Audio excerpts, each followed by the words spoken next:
Hello, everyone. Welcome to the final day of the Barclays Global Healthcare Conference. I'm Greg Harrison, an associate on Jeff Meacham's team, and today we're lucky enough to have Eloxx Pharmaceuticals and Robert Ward, Chairman and CEO, with us today. Robert. Thank you, Greg, and we appreciate being included in the Barclays Global Health Conference this year. During the course of my presentation today, I'll be making forward-looking statements, and so I'd ask you that you refer to our most recent filings with the SEC. And we did record our earnings call just this past week. So we're very excited to have announced that Dr. Susan Schneider has joined the company now to lead our ophthalmology program. For this year at Eloxx, with our cystic fibrosis program poised to achieve top-line data in Phase 2, our cystinosis program also on track for Phase 2 readout. Our expansion to inherited retinal disorders represents a new and important program for the company. So Susan joining is a key catalyst, and we'll ask that you stay tuned for further updates on that, as Susan will be starting with this on Monday of this upcoming week. So across our pipeline, Eloxx is currently developing a library of small molecules which interact with the ribosome to allow protein read-through of premature stop codons. In today's presentation, I'd like to share with you some of the most important scientific data where we've previously reported at the European Cystic Fibrosis Conference, the organoid data showing that ELX-02 is the first read-through compound to show activity in the translational model most frequently used to show ability to evaluate the potential for drugs to show clinical benefit. With ELX-02, we'll be at the European Basic Science meeting at the end of this month, sharing data on protein production, and we previously reported increases in messenger RNA. So with our read-through program, we will, as we move through the end of this month, be looking to webcast and update around the time of our European report on the protein data to overview the reproducible, dose-dependent increases that ELX-02 has shown across a remarkable number of different systems. Now remember, when we talk about premature stop codons, there's over 1,800 human disorders where somewhere between 1 out of 4 and 1 out of 10 individuals may have the underlying deficit as a result of a premature stop codon, reducing or eliminating production of an essential protein. When these proteins are not made, they account for the morbidity and mortality associated with this wide range of diseases. And so enabling individuals to restore production of essential proteins is thought to be an effective way to enable individuals to recover or stabilize ongoing disease. One of the advantages we have in working in this space is that the binding site to enable read-through is well known from the crystal studies that have been performed on the ribosome, where the aminoglycoside binding site on helix 44 affects how amino acids are added to a growing protein. Now we know that there's really 3 ribosomes to be thinking about: the ribosome of a bacteria, the ribosome in a mitochondria, and the ribosome in a human cell cytoplasm. Remember, when we make messenger RNA, it happens in the nucleus, and then the messenger RNA moves out to the cytoplasm, where the cytoplasmic ribosome enables protein production as the messenger RNA is translated into a growing protein. The aminoglycosides that we use for antibacterial agents block protein production so that the bacteria are unable to reproduce, allowing us to use them to treat infections. When they bind to the bacterial ribosome, they disrupt protein production. The reason why they're not used for extended period times in humans is because of the impact on the ear and in the kidney, which has been attributed to aminoglycoside's impact on the ribosome within our mitochondria. Remember, our mitochondria have their own genome, and the homology of the mitochondrial ribosome is closer to that of the bacterial ribosome. So our molecules have been selected to have improved selectivity for the cytoplasmic ribosome with reduced activity on the mitochondrial ribosome. And so the profile of our eukaryotic ribosomally selective glycosides is quite different than the selectivity of the classic aminoglycosides you've been thinking of. In our human studies to date, our phase 1 study in healthy volunteers was published in January of this year. Our multiple ascending dose study will be wrapping up shortly. We've initiated our 6th cohort, and we'll be doing our 7th and final cohort here in the U.S. And we've found to date that what we've observed in the phase 1 studies has been replicated the profile that we've seen emerging from preclinical studies, which is success because of the improved selectivity. These molecules show the potential for use as lifetime treatment. Now, during the development of ELOX, numerous compounds have been shared with academic laboratories who have studied the feasibility of applying these compounds on a wide range of rare diseases. All of the diseases we talk about are orphan or rare diseases, and as a result, many of them will result in some of the benefits that are associated with developing drugs for areas of high unmet medical need, where today, for the vast majority of these 1,800 disorders, there are no approved treatments to address the underlying nonsense mutation. As I mentioned, we're very pleased that to date there have been no serious adverse events observed in the program. And the emerging profile is supportive for lifetime use. We'll be completing our 7th and final cohort on our MAD study here in the U.S. as we move to the first half of this year, and then moving into our phase studies that we'll read out. Now, when we think of cystic fibrosis, the great unmet medical need in the field today are for individuals for nonsense mutations for whom there are no approved treatments. We've heard about the dramatic progress in the world of potentiators and correctors or triples, but those therapeutics are focused on individuals who are making proteins that either fail to traffic to the right place in the cell, aren't glycosylated properly, don't have the right three-dimensional shape, or show the inadequate activity. With nonsense mutations, individuals have the challenge of being unable to make a complete protein. And so protein expression in these individuals is quite dramatically reduced, and they have the lowest baseline function, and many times are the most serious phenotype within the world of cystic fibrosis. Our program is focused on the clinical group around G542X, which is 5% of the patient population. When you think of Vertex's original work with Kalydeco, they focused on G551D. That's also 5% of the patient population. So G542X represents a population that's large enough to conduct the clinical trial program. When we think of the translational world, where once Using chambers or early nasal potential difference or other preclinical translation models were evaluated, today organoids have emerged with a remarkable ability to show correlations to clinical endpoints. Currently, the European Union is funding HIT-CF, which will enable the European Medicines Agency to evaluate how organoids can be applied for predicting individual patients' clinical results. Recently, the Hub published a new paper, just 2 weeks ago, showing how for the existing approved agents and other agents that have been studied in clinical trials, the organoid results were highly correlated to both sweat chloride and FEV1 as shown in clinical trials.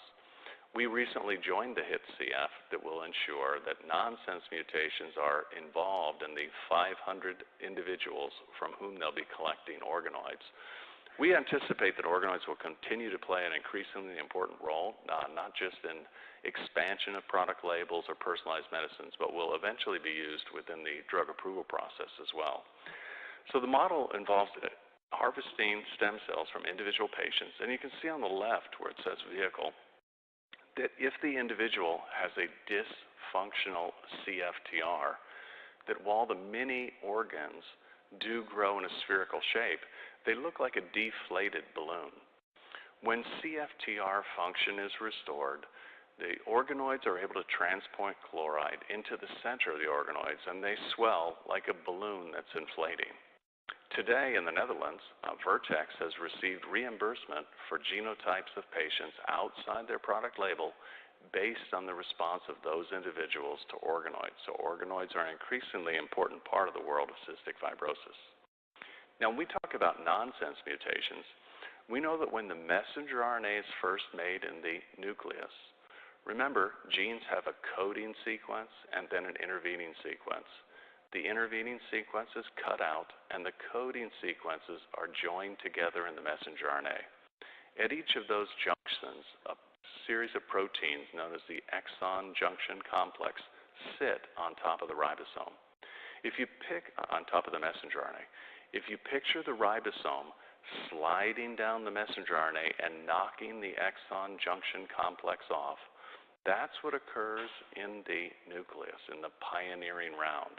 Remember, every time an amino acid is added, the ribosome moves, so it is a kinetic process. If the ribosome hesitates, it complexes with the exon junction complex, and that triggers degradation of the messenger RNA itself.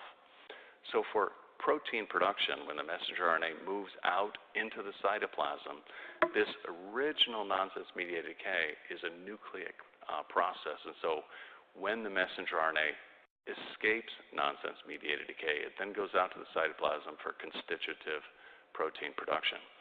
So as a read-through agent enables the ribosome to slide past a premature stop codon, we expect to see a change in messenger RNA. And indeed, that's what we observe. These are organoids from individuals with cystic fibrosis as well as a healthy control comparator. You'll see that in a healthy individual, increasing doses of ELX-02 have no effect on messenger RNA for CFTR. But at baseline, for individuals that have homozygous G542X, you can see that in the absence of drug, there's low levels of messenger RNA. That's also true for R1162X, F508del, as well as the W1282X homozygous patient. Now, we know from the literature that individuals with W1282X have previously been identified as having higher levels of nonsense-mediated decay. So the low levels of messenger RNA at baseline are not unexpected. But you'll note in each case, as the dose of ELX-02 increases, the amount of messenger RNA increases as well, consistent with stabilization of the messenger RNA and/or inhibition of nonsense-mediated decay. Now, in March, at the European Cystic Fibrosis Basic Science Program, we'll be showing the protein data associated with the use of ELX-02 of why dose-dependent increases in messenger RNA and dose-proportionate increases in functional assays can be supported by demonstrating increases in protein and/or appropriate expression. So we'll look forward to hosting a webcast at the time of that scientific presentation. Here's a comparison of both the functional assay and the nanostring assay, which allows us to tag messenger RNA and show the dose-dependent increase. As I mentioned, when you think of the hub correlation data, when organoid swelling is expressed as an AUC, you can see above 2,000 AUC is an area where the correlation to FEV1 shows positive improvements in FEV1. And the similar, within the paper is a similar graph showing the correlations to sweat chloride. When we look at the genotypes that we've evaluated to date with ELX-02, the most frequent occurrence is that the amount of swelling is above 2,000, both for individuals whose organoids bear two nonsense alleles, one nonsense allele with a different mutation, and of course, if they don't have a nonsense allele, there's no effect of ELX-02. It's interesting to note, though, the genotypes we studied to date, over half are above 4,000 in terms of the level of FIS swelling that's been observed. We see response not just in the homozygote population, but also in many of the complex heterozygotes. The specific genotype matters. What's interesting to note is that on the one copy of the CFTR gene is a missense mutation, which classically one would think of as responsive to potentiators and correctors. But in this genotype, there's limited response. However, with ELX-02, increases in messenger RNA, and we'll be sharing the protein data shortly, we see that there is a strong response with the ELX-02, and that yes, there's an additive benefit from then potentiator correcting the restoration of protein production. In a F508del genotype, where there is a low level of residual function, potentiators and correctors do show activity, and we show an enhancement of that activity when they're used together. To date, we've shown ELX-02 responses across a wide range of cystic fibrosis genotypes that represent 75% of the genotypes for nonsense mutations in cystic fibrosis.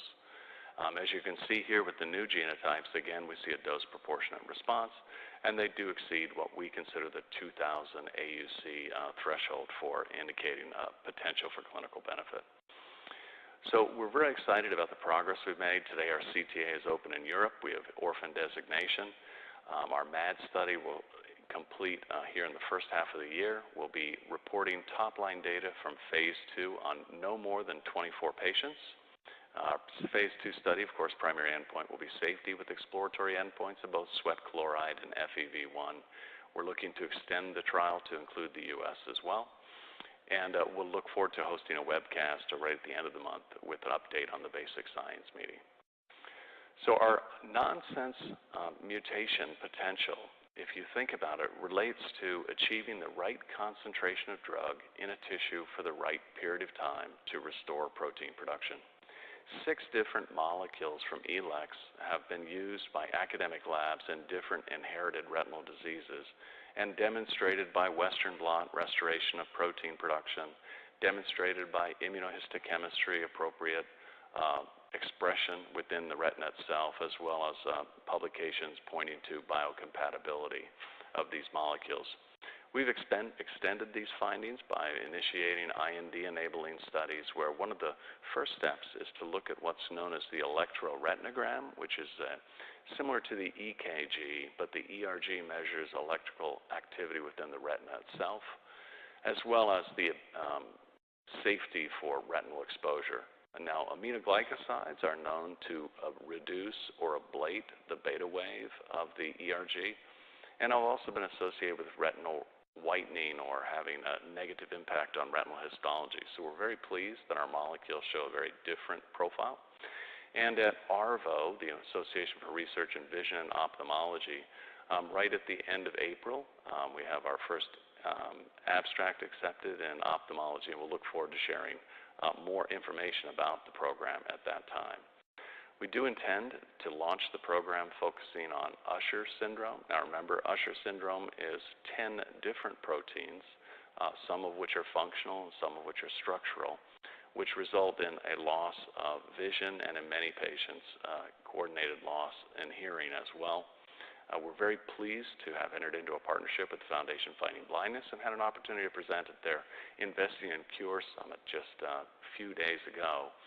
They've been a terrific partner for us, and their MyRetina Tracker is a database that will prove to be very important for retinal research in general, as it enables individuals with inherited retinal disorders to save their sequences.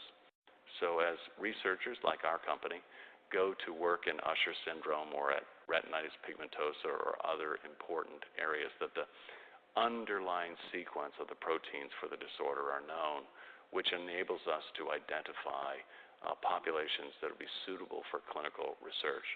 For example, in cystic fibrosis, and one has to give a tip of the hat to Vertex and the various patient advocacy groups for championing this, in the European database alone, there are over 1,200 individuals who have recorded their CFTR genotype, and we know that they carry the G542X mutation. So when thinking about designing a trial with no more than 24 patients, the database enables us to know where individuals are located, who's the treating physician they work with. So in terms of designing clinical trials, these patient databases play a very important role in advancing science. And Foundation Fighting Blindness has started the MyRetinal Tracker, and we're a supporter of that program. We think that'll prove to be valuable not just for ELOX, but for other companies working in the space as well. So for Usher syndrome itself, today there are no drugs that are approved or in late-stage development. There's over 4,000 individuals affected in North America alone, and that to date we have a number of different academic collaborations that have demonstrated preclinical support for why the molecules have a significant potential in Usher syndrome. And we'll be out with more information with this at ARVO later this year, and Dr. Schneider will be providing our timeline to the clinic.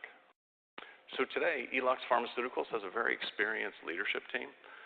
In addition to Susan Schneider, Dr. Greg Williams is serving as our Chief Operating Officer. Worked with Greg previously, where he led the approval of Tymlos here in the U.S. back in 2017. David Snow, our Chief Commercial Officer, brings extensive experience across the global pharmaceutical company. Our General Counsel, Neil Beloff, comes to us from Celgene. And so we have a team of individuals who've all been involved in the development of successful programs in the past, and we really feel that the potential with ELX-02 is substantial. And now with the inherited retinal disorder, we are hopeful that we'll rapidly make progress in the clinic there as well. So we reported in our last quarter that we are well funded to achieve top-line data in cystic fibrosis cystinosis this year and advance the IND-enabling studies with our inherited retinal disease program. So thank you very much for your attention today. I look forward to sharing more updates with you as we will be at Oppenheimer next week in New York City. Thanks so much.